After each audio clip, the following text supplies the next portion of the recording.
Haleluya. Shalom. Shalom. Luar biasa. Pak Herman nih maling teriak maling ini. Keren terlihat keren gitu ya kan. Suka gitu dia emang. Haleluya. Bilang sama saya orang pelit gak masuk surga. Salam kanan kiri, orang pelit gak masuk surga. Ya. Tapi ada berita baik saudara bahwa orang pelit itu ternyata juga gak ada di neraka. Gak ada loh Bapak Ibu. Gak ada. Kenapa? Salam kanan kiri bilang, karena iblis juga males temenan sama orang pelit. Gitu. Amin Bapak Ibu. Amin. Iya. Yang diselamatkan boleh angkat tangan. Calon-calon masuk surga angkat tangan. Yang tinggi, jangan setengah tiang tanda kematian. Yang tinggi, turun pelan Bapak Ibu, turun pelan, salam kanan kiri, kok pede kamu? Loh iya Bapak Ibu, kenapa Anda pede? Oh karena saya percaya Yesus Pak. Karena saya percaya Yesus. Karena Yesus saya terima sebagai Tuhan dan Juru Selamat, saya sudah baptis Pak. Saya sudah baptis selam, saya sudah lahir baru. Is it? Apakah iman itu ditunjukkan dengan saudara hadir di sini? Apakah iman itu ditunjukkan dengan saudara itu pakai tanda-tanda rohani? Apakah saudara berpikir bahwa iman itu bisa ditunjukkan dari seberapa saudara tinggi jabatan saudara di gereja? Iman itu cuman kelihatan dari satu hal, Bapak Ibu. Cuman kelihatan dari satu hal. Coba kita buka Yakobus pasal yang kedua, ayat yang ke-18. Yakobus pasal yang kedua, ayat yang ke-18, Bapak Ibu. Udah ketemu? Udah ketemu Bapak Ibu? Amin. Yuk kita baca sama-sama, 2, 3. Apa katanya?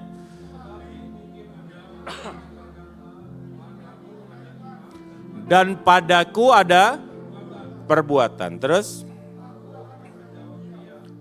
Tunjukkanlah imanmu itu tanpa perbuatan dan aku akan menunjukkan imanku dari perbuatan-perbuatanku. Yang berbahagia mereka yang mendengarkan firman, memelihara dalam hidup. Kira-kira 10 atau 11 tahun yang lalu dunia pergerejaan itu digoncang sama satu pengajaran namanya hyper grace.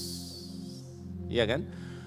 Saya diundang kemana-mana. Kenapa? Karena hyper grace berkata bahwa keselamatan tidak bisa hilang. Keselamatan tidak bisa hilang. Apapun yang kau perbuat, sekali selamat tetap selamat. Wah, dibikin seminar. Saya cuma bilang sama mereka, kenapa Anda bingung dengan hyper grace? Pertanyaan saya adalah, mana lebih baik orang yang berbuat baik tapi dia tidak beriman? Atau orang yang beriman tapi perbuatannya tidak baik? Mana yang menurut saudara lebih baik? Mana yang menurut saudara akan diselamatkan? Yang mana? Yang mana? Yang mana Bapak Ibu? Yang pertama apa yang kedua? Yang pertama apa yang kedua? Hah? Enggak ada yang selamat.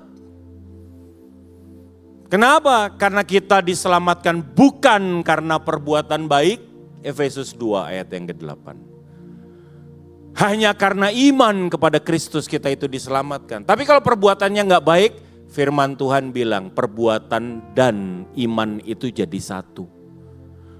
Orang yang perbuatannya tidak baik, siapapun dia, apapun jabatannya, dia pasti tidak beriman. Ngerti maksud saya saudara?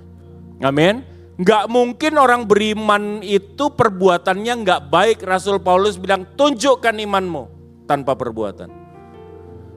Engkau akan melihat imanku dari perbuatanku. Amin saudara? Nggak bisa dipisahin, karena dipisahin orang bingung. Apa iya apa benar? Kalau orang itu tidak berbuat baik, pasti karena dia tidak beriman. Makanya saya bilang, Apakah kita pasti selamat? Nanti dulu. Apakah kekristenan kita membawa keselamatan? Nanti dulu. Coba kita buka di dalam Matius pasal yang ke-7 ayat yang ke-21 Bapak Ibu. Supaya Anda baca firman. Jadi ini bukan teori saya, ini adalah firman Tuhan. Apa kata Tuhan Yesus mengenai masuk ke dalam kerajaan Allah? Masuk ke dalam kerajaan sorga. Yuk kita baca sama-sama. 2, 3. Bukan setiap orang yang berseru kepadaku. Kunyaku siapa? Tuhan siapa? Tuhan Yesus. Tuhan Yesus yang ngomong, bukan setiap orang yang berseru kepadaku. Tuhan, Tuhan akan masuk ke dalam kerajaan sorga. Amin, saudara? Amin. Kalau saya simplify kata-kata Tuhan Yesus itu, boleh nggak saya bilang gini? Bukan setiap orang Kristen akan masuk dalam kerajaan sorga. Karena yang memanggil Yesus Tuhan nggak mungkin bukan orang Kristen. Pasti orang Kristen. Setuju sama saya saudara? Amin. Iya pasti orang Kristen.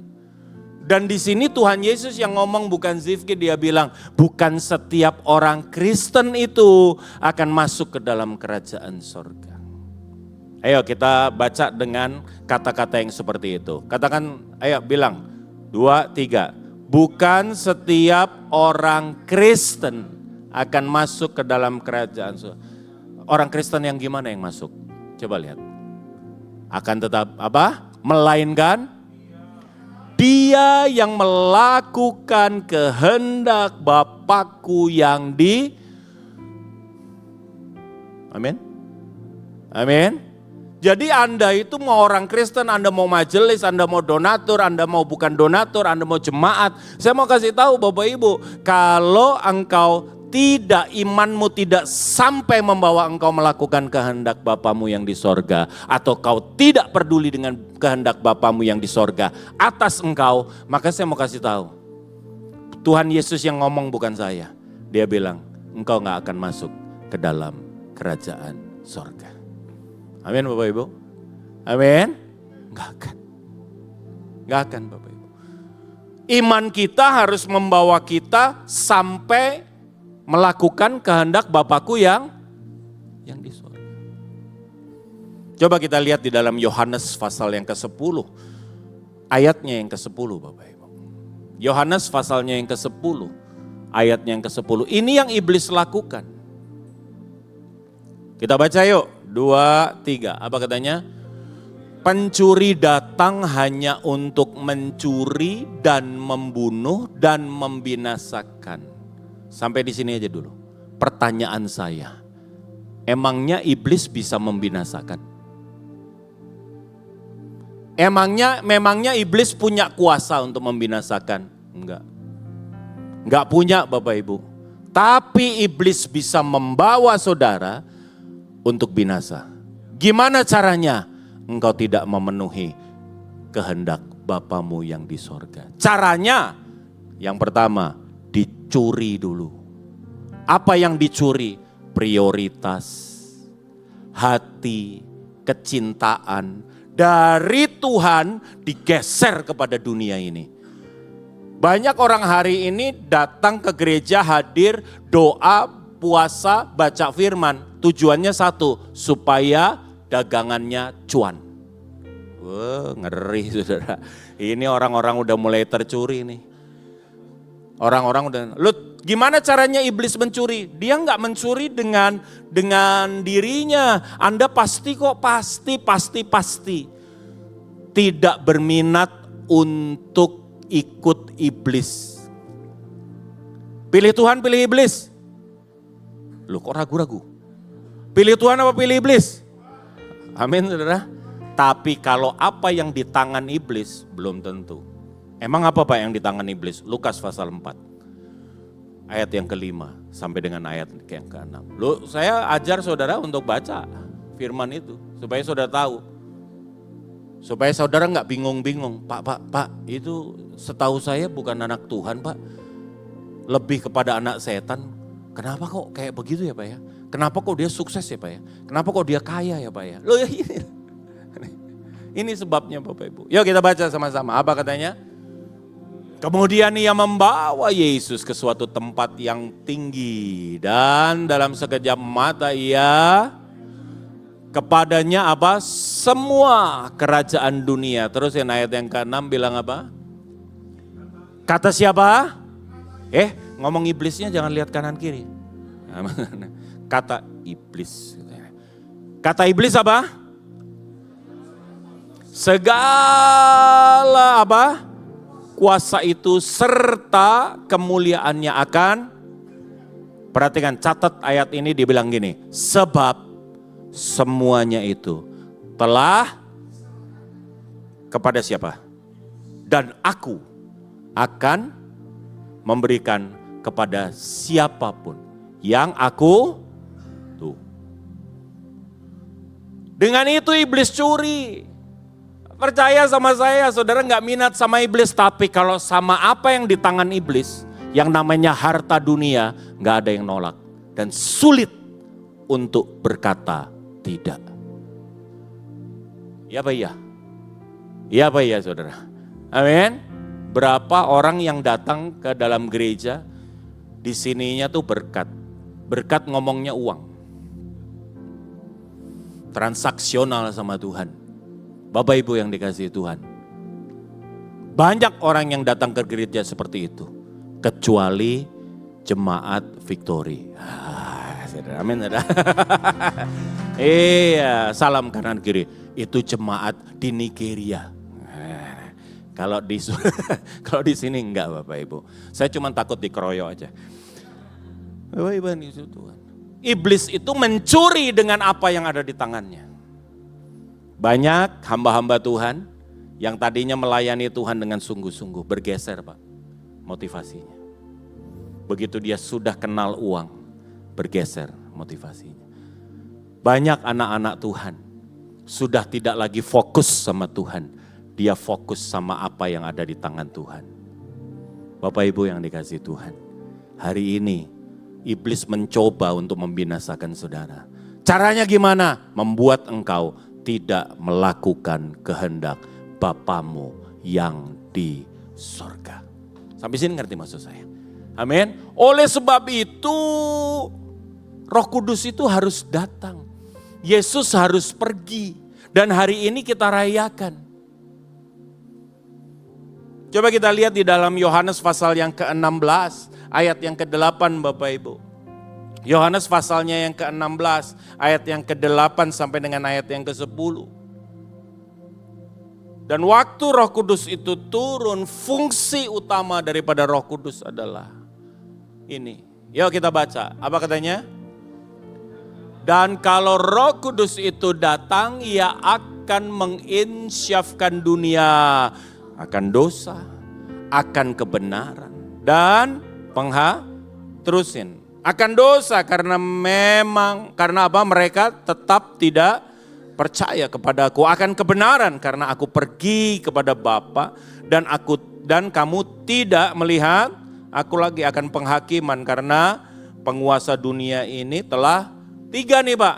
Yang pertama akan dosa, artinya apa? Roh Kudus akan menginsyafkan bahwa engkau dan aku adalah orang-orang yang harus ditebus. Amin saudara. Penebusan jadi dasar. Yang kedua, bahwa Yesus akan kebenaran, bahwa Yesus itu sudah naik. Artinya apa? Tongkat estafet sekarang ada sama saudara dan saya. Dia naik, tongkat estafetnya pindah ke saudara dan saya. Akan penghakiman, satu kali nanti hidupmu dan hidupku harus dipertanggungjawabkan. Amin saudara. Makanya Roh Kudus itu turun. Supaya saudara hidup di dalam relnya Tuhan, di dalam tracknya Tuhan. Karena di luar itu, firman Tuhan bilang, engkau tidak melakukan kehendak Bapamu yang di sorga. Tadi saya makan bareng sama Pastor Herman. Dia tanya sama saya, Pak, tujuan hidup Anda apa sih? Apa sih obsesinya? Obsesi saya Yohanes 4 ayat 34. Apa? Makananku adalah melakukan kehendak Dia yang mengutus aku dan menyelesaikan pekerjaannya. Amin Bapak Ibu. Saya cuman ini Pak, tujuan hidup saya. Saya nggak peduli saya punya apa, saya nggak peduli saya nggak punya apa, saya nggak peduli kehilangan apa. Saya nggak peduli juga Bapak Ibu. Tapi buat saya, selama aku melangkah, saya pastikan setiap hari, saya harus melakukan kehendak Bapakku yang di sorga. Kalau saya sudah tidak peduli dengan kehendak Bapakku yang di sorga, saya tahu hidup saya sudah terseret oleh iblis. Saya sudah mungkin tercuri. Dan orang-orang yang tercuri, firman Tuhan Yohanes 10 ayat 10 bilang, dia akan terbunuh. Rohaninya lama-lama mati Pak, Bu. Rohaninya lama-lama mati. Firman gak pengen ibadah, gak butuh doa apalagi. Gak perlu. Orang kalau kayak begini, ini pasti ada yang gak beres dalam hidupnya. Rohnya sudah sakit Bapak Ibu. Bapak Ibu yang dikasihi Tuhan. Hari ini doa saya, Roh Kudus akan menuntun saudara melakukan kehendak Bapamu yang di sorga. Jangan nantikan pencurahan Roh Kudus, sudah selesai. Amin saudara, 2000 tahun yang lalu sudah tercurah. 1 Korintus 3 ayat yang ke-16. Dan sekarang sudah ada pada saudara dan saya kok. Bukan kata Zifki, menurut firman Tuhan begitu. Ya kita baca sama-sama, apa katanya? Tidak tahukah? Ayo lagi-lagi, apa katanya? Bahwa kamu adalah bait Allah dan bahwa Roh Allah apa? Jadi kalau Roh Kudus itu sudah tercurah, sudah persoalannya ada. Sampai saya nggak ngerasain Pak, saya nggak melihat manifestasinya dalam hidupku karena Roh Kudus tidak kau biarkan aktif di dalam hidup saudara dan saya. Jadi Roh Kudusnya udah, tapi enggak Anda aktifkan. Anda punya handphone kan? Anda punya handphone kan? Coba itu SIM cardnya matiin. Kira-kira Anda bisa ngerti manfaatnya SIM card itu enggak? Enggak, tapi SIM cardnya ada? Ada? Iya, kita juga sama. SIM cardnya Roh Kudus sudah ada. Salam kanan kiri depan belakang bilang, tapi kamu bikin non-aktif. Hah? Ya, Anda nonaktifkan. Sehingga akhirnya apa? Sepertinya SIM card itu tidak ada. Ada Bapak Ibu. Sudah ada sama saudara dan saya. Hari ini saya berdoa. VCC diisi orang-orang yang SIM card Roh Kudusnya aktif. Dan keluar dari tempat yang kau jadi saksi. Mempermuliakan Tuhan. Amin saudara. Gimana dong caranya? Coba kita lihat di dalam Matius pasal yang ke-16. Waktu SIM card itu aktif, engkau menjadi betul-betul pengikut Kristus yang sejati. Apa syaratnya? Ini yang harus Anda kerjakan. Yuk kita baca sama-sama Bapak Ibu, 2, 3. Apa katanya?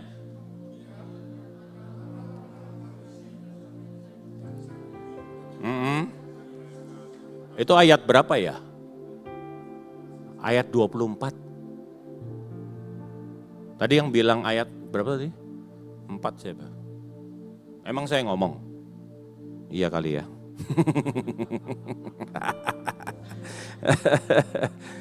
Kayak tadi ngobrol-ngobrol sama Pastor Herman. Tiap 3 bulan minta 82 juta. Oh iya. 3 bulan Pak, 3 minggu. Tadi bilangnya 3 bulan gitu. Ya kita baca, apa katanya? Lalu Yesus berkata kepada murid-muridnya, apa katanya? Mau mengikut aku, nih syaratnya. Mau ngikut Yesus syaratnya ini, apa katanya? Menyangkal dirinya, memikul salibnya dan mengikut.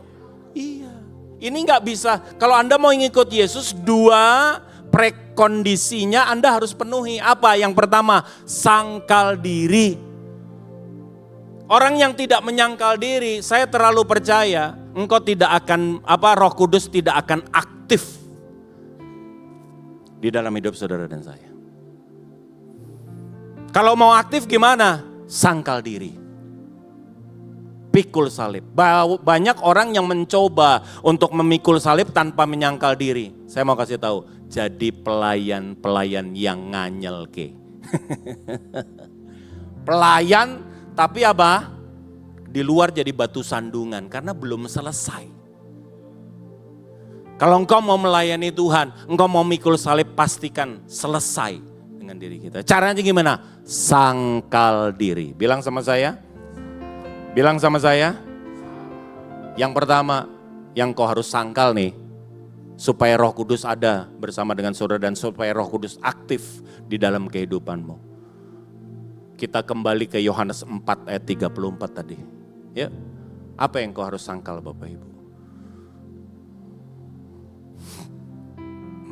Yohanes 4 ayat 34. Yuk kita baca sama-sama 2, 3. Kata Yesus kepada mereka, makananku adalah melakukan kehendak Dia yang mengutus aku dan menyelesaikan. Yang pertama, sangkal apa? Obsesi cita-cita. Loh, Roh Kudus itu hanya akan aktif kalau engkau melakukan kehendak Bapamu yang di sorga, Pak. Jangan pakai Roh Kudus untuk melakukan kehendakmu dan cita-citamu. Roh Kudus bukan pembantu kita. Roh Kudus menginsyafkan kita akan dosa, akan kebenaran dan akan penghakiman. Amin, saudara? Iya.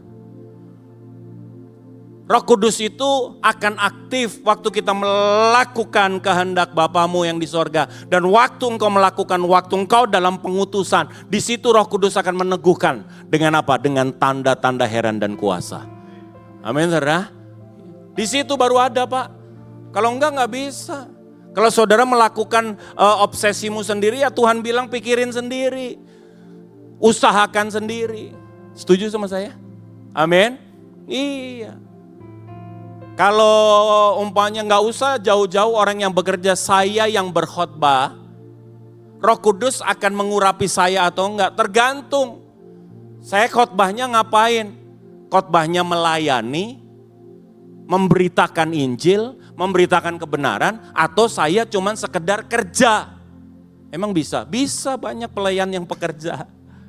Loh, Pak Herman punya banyak pengalaman soal itu. Amin, saudara?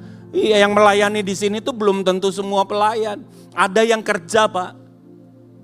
Ada yang kerja. Dan itu nanti akan teruji dengan waktu.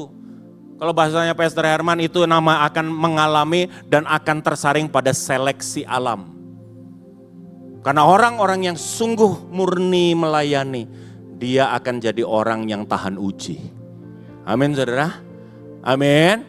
Ya, itu pasti. Karena pelayanan itu akan sangat banyak goncangan. Akan sangat banyak permasalahan. Kalau pelayanan nggak tergoncang, jangan-jangan pelayanannya nggak bernilai buat Tuhan. Kalau bernilai buat Tuhan, maka saya terlalu percaya bernilai juga buat iblis untuk dihancurkan, Bapak Ibu. Untuk dihentikan. Amin, saudara? Iya. Dan waktu goncangan itu terjadi, seleksi alam juga terjadi. Orang-orang yang setia, orang-orang yang murni, dia akan tetap ada dan melayani Tuhan. Amin, Bapak Ibu? Iya. Anda mau Roh Kudus aktif? Ya. Tergantung Anda itu sedang melakukan kehendak siapa. Kalau engkau melakukan kehendak Bapamu yang di sorga, makanya saya, waktu saya pun masih terbang dulu, saya cuma bilang, Lord, saya terbang bukan untuk aku terbang buat Tuhan. Aku melakukan apa yang Kau kehendaki, ini profesi panggilanmu Tuhan. Maka waktu saya terbang, saya terlalu percaya, Roh Kudus ada di sana, amin. Amin, saya kemarin kan jalan nih. Ini drivernya 2, ini cuman kenal gas gak kenal rem, saudara. Ini ada 2 nih. Saya cuman ngelihat gini, saya lihat gini 140 lewat lagi 150. Begitu sampai di Surabaya, dia bilang, Mas ini kayaknya agak lari ke kiri mobilnya, ya udah spuring aja. Begitu di spuring, saya baru tahu, ternyata long terotnya itu udah hampir copot, saudara. Di sini nih, saya ketawa lagi bukannya mikir. Iya, saya bilang, pas lagi ngobrol malam, saya bilang sama dia, iya, waduh kacau lo tahu nggak? Itu sepanjang kita jalan lu gas 140, malaikat di bawah megangin long terot, saudara. Ya nggak, saudara? Amin. Kenapa itu ada? Karena Roh Kudus tahu, aku sedang melakukan kehendak Bapakku yang di sorga. Beri kemuliaan dulu yang meriah buat Allah. Amin. Iya. Cari dahulu kerajaan Allah dengan segala kebenarannya. Bahkan apapun yang kau perlukan. Engkau akan melihat Tuhan akan menambahkannya dalam hidupmu. Setuju Bapak Ibu?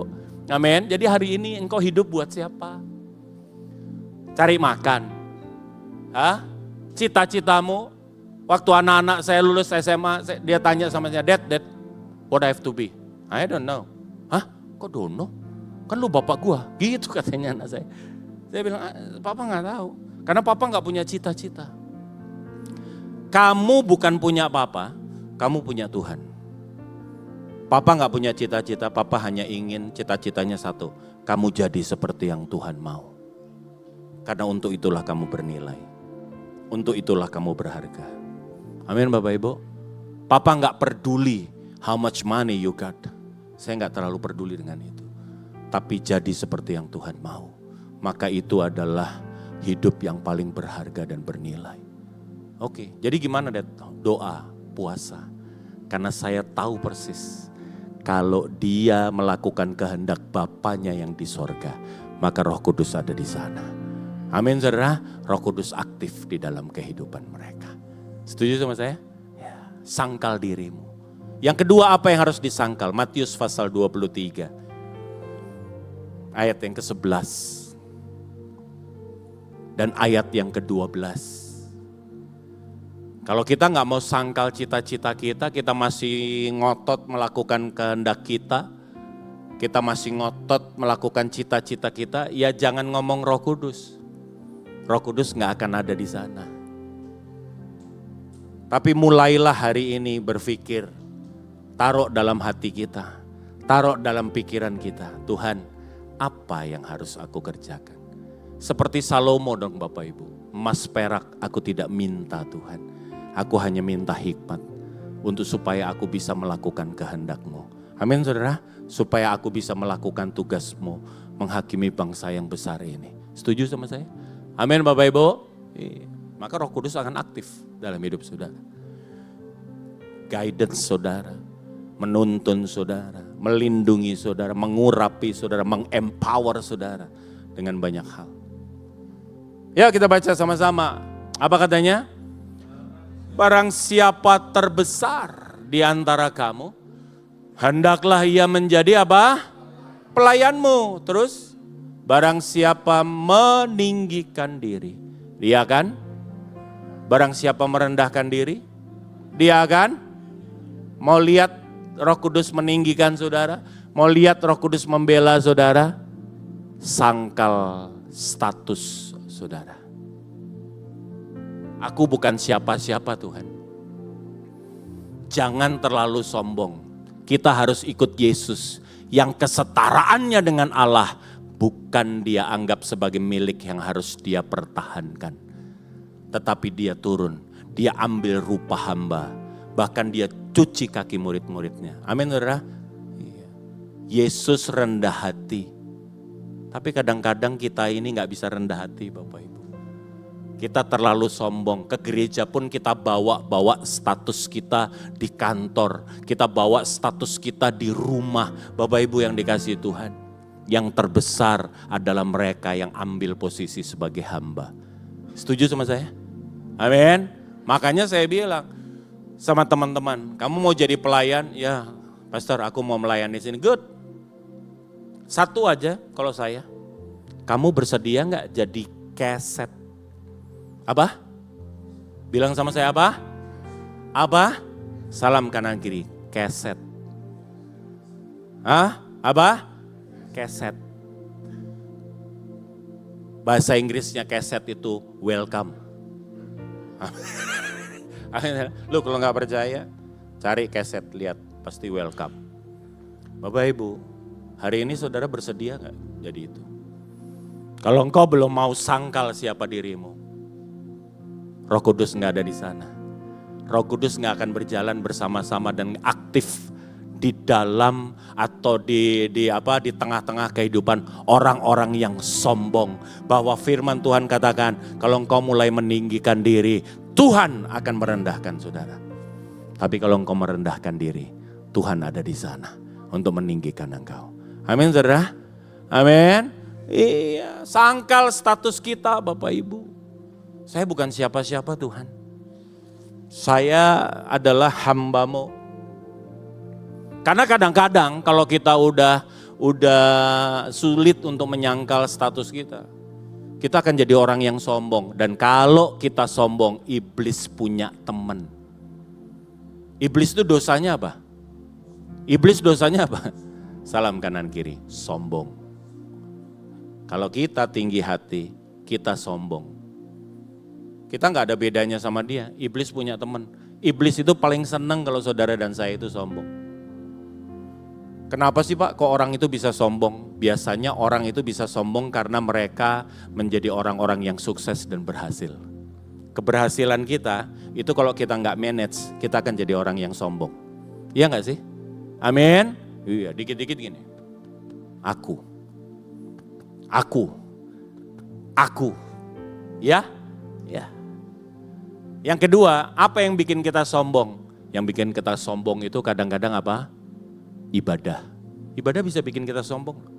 Orang Farisi itu bukan orang gak beribadah. Tapi sombongnya tinggi hatinya minta ampun. Kenapa? Karena dia merasa lebih baik dari orang lain. Waktu Yesus terima undangannya Sakeus saja. Dia bilang, ngapain kumpul-kumpul sama orang berdosa? Karena dia ngerasa lebih pelayanan, hati-hati. Ibadah, hati-hati. Banyak orang sombong karena mereka melakukan hal-hal itu. Yang ketiga, apa yang memicu kesombongan? Perbuatan baik memicu kesombongan. Kadang-kadang tuh orang tuh kalau udah bantu, ngerasa entitled dan berhak atas orang yang dia bantu. Kalau orang yang dia bantu, atau gereja yang dia bantu tidak melakukan apa yang dia mau. Itu bisa ngamuknya luar biasa saudara. Mulai ngomong kemana-mana. Tahu nggak itu LED yang di depan itu? Tahu nggak? Nggak tahu. Tahu nggak siapa yang beli? Nggak tahu. Emang kamu yang beli? Bukan. Itu Pastor Herman yang beli. Aduh, kalau Anda bikin kebaikan taruh tulis di pasir, ombak datang hilang Pak. Tapi kalau orang baik sama saudara, ukir itu di batu supaya engkau bukan orang yang kacang lupa kulit. Amin Bapak Ibu, amin. Ayo, kebaikan itu hati-hati. Anda boleh berbuat baik tapi hati-hati.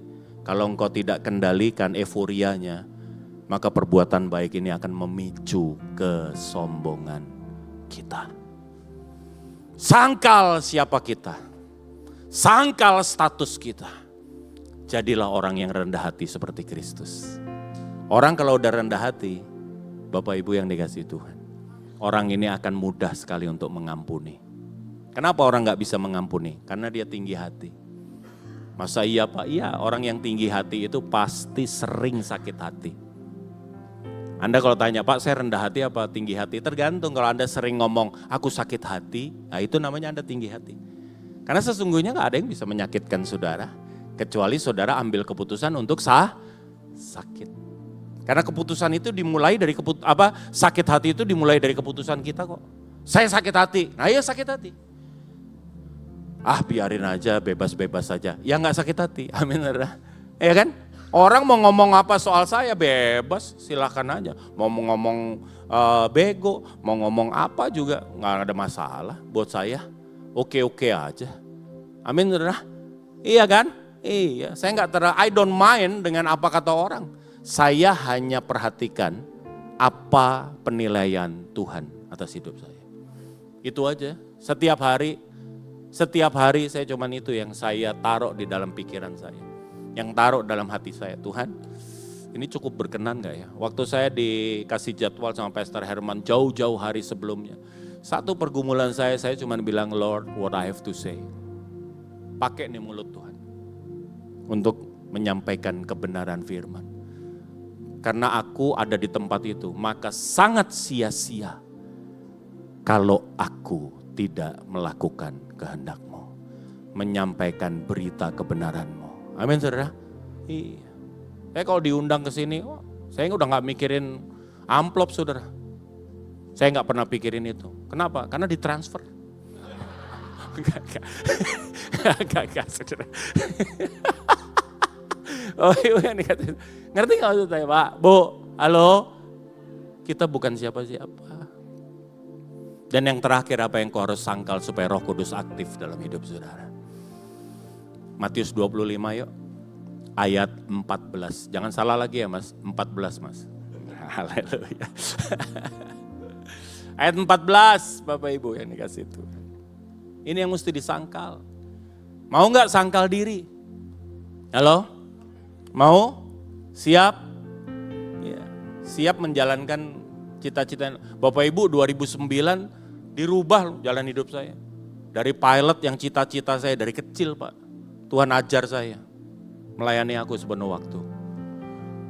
Ini yang namanya terbang bukan cuma sekedar pekerjaan. Terbang itu hobi saya Bapak Ibu.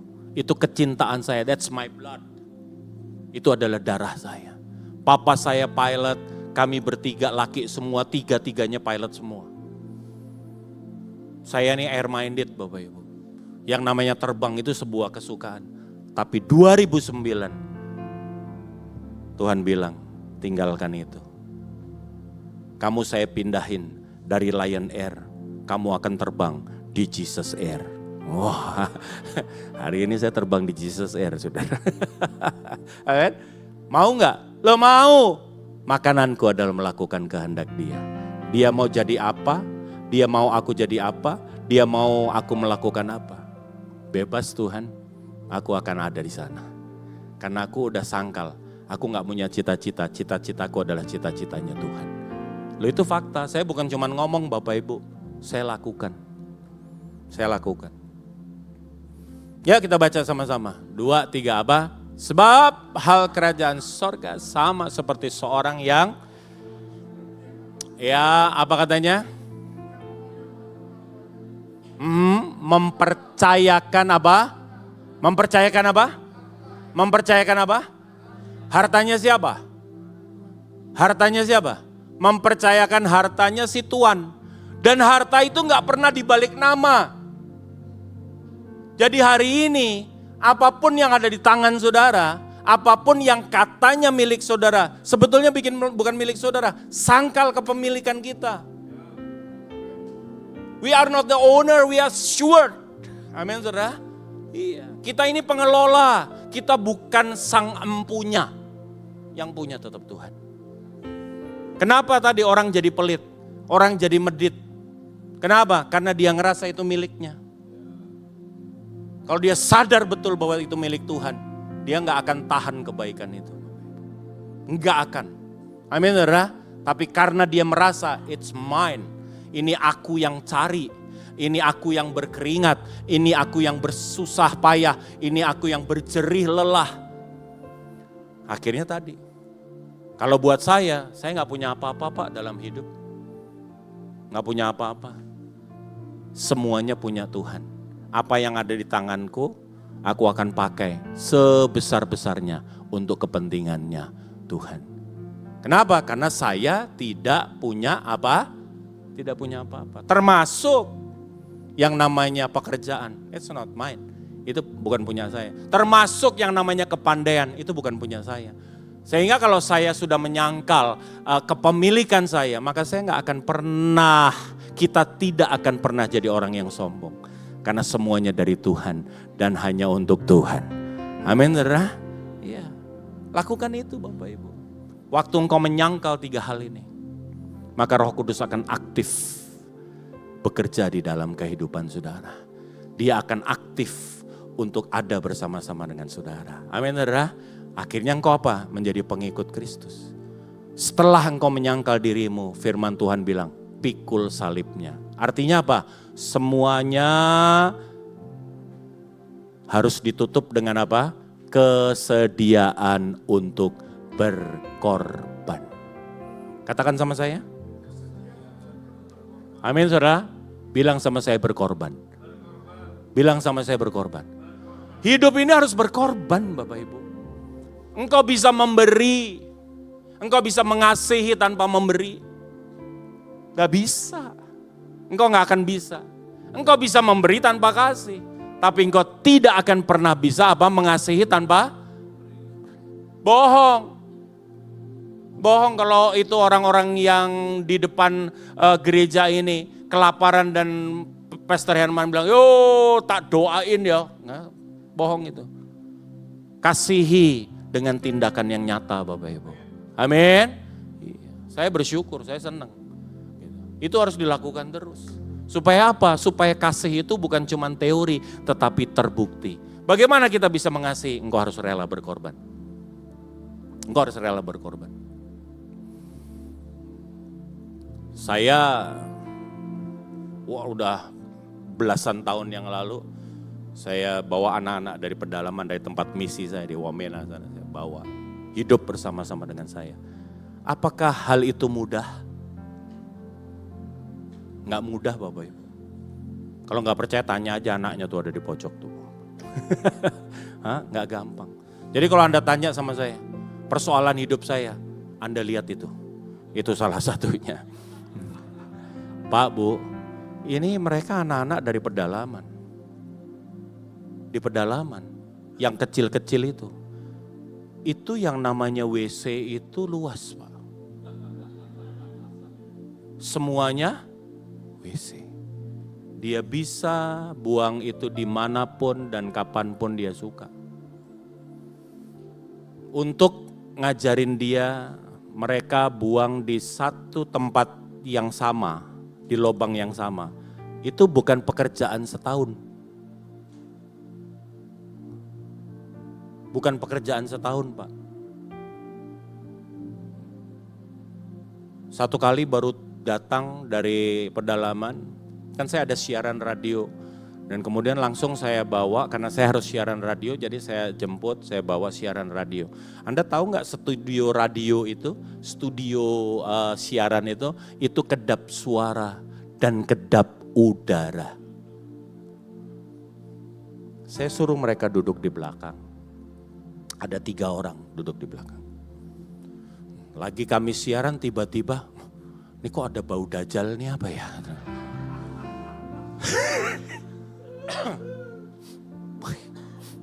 Terus saya bilang sama teman saya, lo kentut ya? Enak aja. Enggak, ini iya bau ya. Nih ya, saya kasih tahu ya, kalau ada Anda lagi naik mobil, terus tiba-tiba ada yang kentut, jangan ribut, langsung sedot rame-rame saudara. Itu sebentar habis, des gitu langsung. Gotong royong. Nah, habis tuh.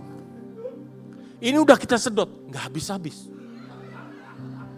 Makin santer. Ternyata sumbernya ada, saudara. Saya lihat, waduh, mati loh. Saya lihat ke belakang. Kok Saya tanya, kok Ini anak Papua. Kalau dia yakin dia bilang, ya, enggak. Tapi kalau dia tahu dia salah, dia nggak begitu. Kok dia cuma gini. Ini aja naik.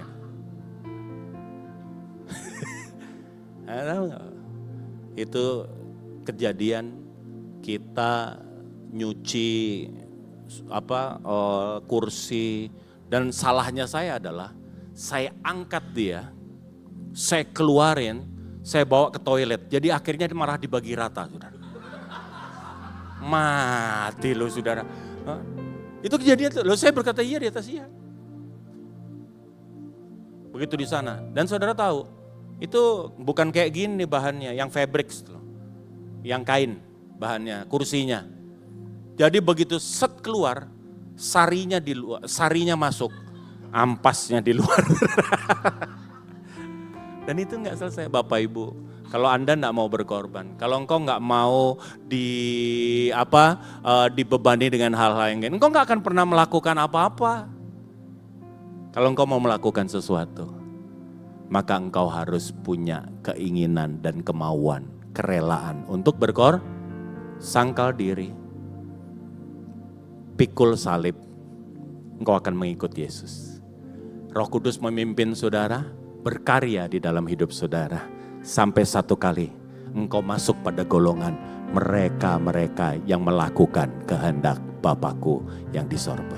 Kemanapun kau pergi, saya terlalu percaya nama Tuhan ditinggikan, kehendak Tuhan dinyatakan dalam hidup saudara. Beri kemuliaan yang meriah buat Tuhan.